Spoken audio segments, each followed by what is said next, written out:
Olá, pessoal! Que bom ter todo mundo aqui para mais uma análise das nossas fontes. Bom, vamos direto ao ponto, né? O nosso grande objetivo hoje é desvendar aquelas mecânicas teológicas bem profundas, bem específicas mesmo, que estão por trás de uma das conversas mais famosas de toda a história. Eu estou falando daquele diálogo incrível entre Jesus e Nicodemos, lá no Evangelho de João, capítulo 3, dos versículos 1 ao 21. A gente vai tentar ir bem além da superfície aqui e entender exatamente o que os textos teológicos nos dizem sobre como o novo nascimento funciona de verdade na prática. E dando uma olhada bem rápida no nosso roteiro de hoje, nós vamos passar por 6 pontos. Primeiro, o encontro com Nicodemos. Segundo, a necessidade do novo nascimento. Terceiro, a obra soberana do Espírito. Quarto, a serpente e a cruz. Quinto, o significado de João 3,16. E para fechar, luz, trevas e julgamento. Então, entrando na seção 1, o encontro com Nicodemos. Uma visita noturna. Olha só. Nicodemos definitivamente não era uma pessoa qualquer, viu? Ele era um fariseu super proeminente, um mestre da lei e membro do Sinédrio, que era nada menos que o Conselho Supremo dos Judeus naquela época. Os nossos materiais de estudo apontam um detalhe interessante. Ele foi até Jesus de noite e ele estava visivelmente impressionado com os sinais e milagres que Jesus andava fazendo. Só que, e aqui está o pulo do gato para nossa compreensão, as fontes argumentam que essa crença inicial dele, que era baseada puramente na observação natural dos milagres, era na verdade bem superficial. Ele até viu sinais físicos, claro, mas faltava a ele uma visão espiritual profunda para sacar quem Jesus realmente era e qual era a verdadeira missão dele ali. Seção 2. O novo nascimento. A necessidade absoluta. E é exatamente por causa dessa falta de visão espiritual que Jesus solta uma declaração que deixa Nicodemos totalmente chocado. A reação dele fica muito clara naquela pergunta clássica: como pode um homem nascer sendo velho? As fontes usam essa confusão, bem literal mesmo, como exemplo perfeito de como a nossa mente natural simplesmente não consegue processar realidades espirituais. Pensa bem, Nicodemos era um cara extremamente culto, mas ele tenta aplicar uma lógica puramente biológica, carnal, a um conceito que é 100% espiritual. Para a mente humana natural, as coisas do espírito parecem loucura mesmo. Agora, para a gente desembolar essa confusão, a gente precisa dar uma olhada no idioma original. A palavra grega que Jesus usa ali é anossen, e os textos que estamos analisando explicam que esse termo tem um significado duplo super importante. Ele pode significar nascer de novo, sim, mas também nascer do alto. Ou seja, a grande ênfase teológica aqui é que Jesus não está de forma alguma sugerindo uma repetição biológica. Ele está falando de um nascimento sobrenatural, gerado direto lá do céu. E é exatamente essa distinção na raiz da palavra que sustenta todo o argumento de que a salvação exige uma intervenção direta de Deus. O que nos leva àquela linha divisória absoluta que Jesus traça, né? Carne é carne e espírito é espírito. A descendência humana natural, não importa o quanto a pessoa seja certinha, religiosa ou siga as regras morais, que era o caso do fariseu Nicodemos, inclusive, só conseguem produzir mais carne. Já a vida espiritual requer uma categoria de geração completamente diferente. Requer a ação direta do Espírito de Deus. E o ponto central aqui é esse. Não existe uma transição natural de um estado para o outro. Ponto final. Seção 3. Obra soberana. O papel do Espírito. Mas aí fica a dúvida. Como exatamente essa transição invisível acontece? Bom, vamos mudar um pouquinho o foco para olhar a mecânica por trás disso, detalhada nos nossos textos, especialmente sobre a ação misteriosa do Espírito Santo. Tem uma frase incrível do teólogo Anthony Hoekema que resume muito bem isso. Ele diz que somos completamente passivos em nosso nascimento natural e que o mesmo acontece com o espiritual. Sabe por quê? Porque os verbos gregos que Jesus usa ali estão todos na voz passiva. A gente não escolhe nascer fisicamente, certo? Nós não temos nenhum papel ativo na nossa concepção natural. E os autores argumentam de forma bem rigorosa que esse mesmíssimo princípio se aplica ao nascimento espiritual. É um evento em que a gente é totalmente passivo, operado por um agente divino. Para a gente entender as consequências práticas disso na forma como enxergamos a salvação, vale a pena comparar dois paradigmas teológicos.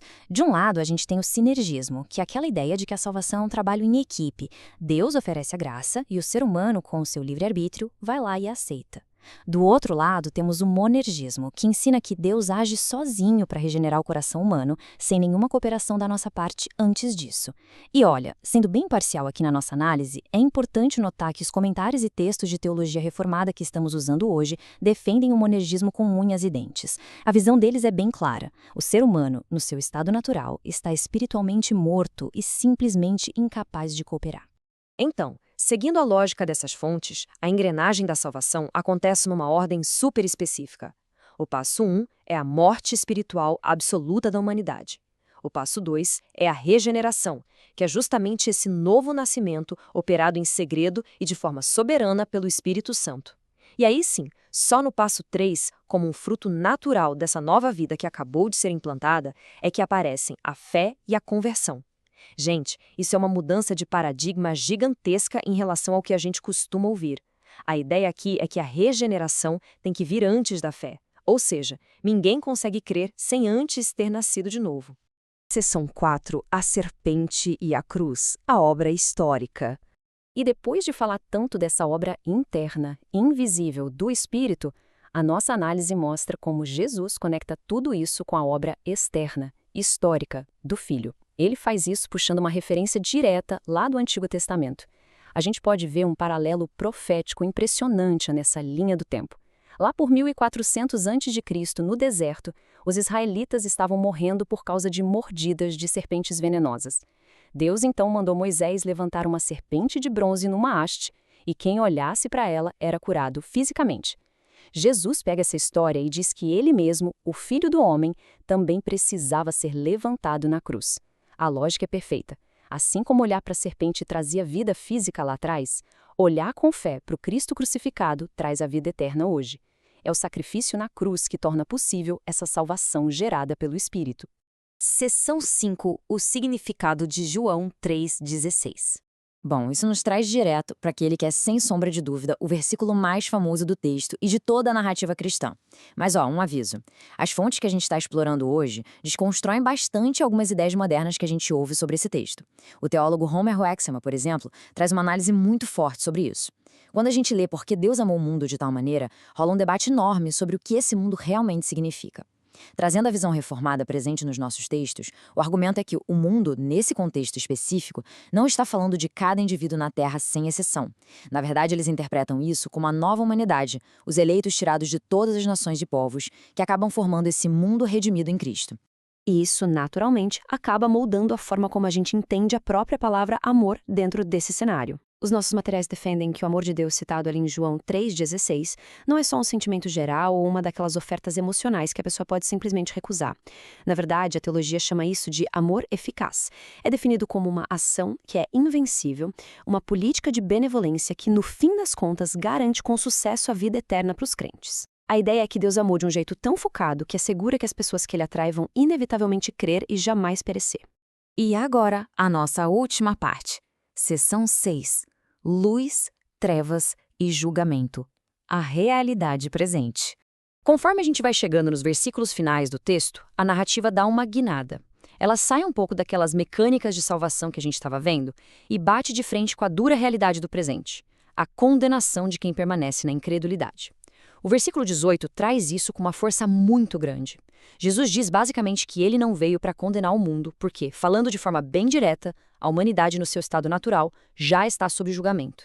Quem não crê não é que vai ser condenado lá na frente, no futuro. A condenação já é o status atual da pessoa. A missão de resgate de Cristo aconteceu justamente porque, segundo os textos, o barco da humanidade já estava afundando. E isso meio que amarra tudo o que a gente discutiu até aqui. Tem uma frase do Vincent Chang que resume isso de forma brilhante. Ele diz que o homem nas trevas odeia a luz e foge dela. Ele simplesmente não tem a capacidade moral ou espiritual de escolher a luz por vontade própria.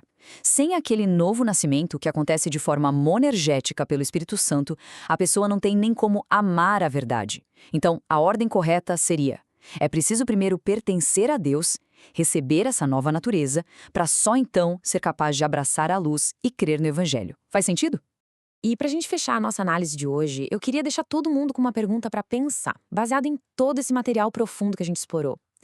Será que entender essas mecânicas soberanas do novo nascimento altera a forma como a gente enxerga o que é a graça? Se a fé em si é apresentada como um fruto dessa ação divina, e o ser humano é colocado numa posição de dependência total do início ao fim, isso com certeza convida a gente a olhar para a salvação por uma lente bem diferente, não acha? Fica aí essa reflexão para a gente continuar expandindo o nosso entendimento. Pessoal, muito obrigada pela companhia e até a nossa próxima análise de fontes.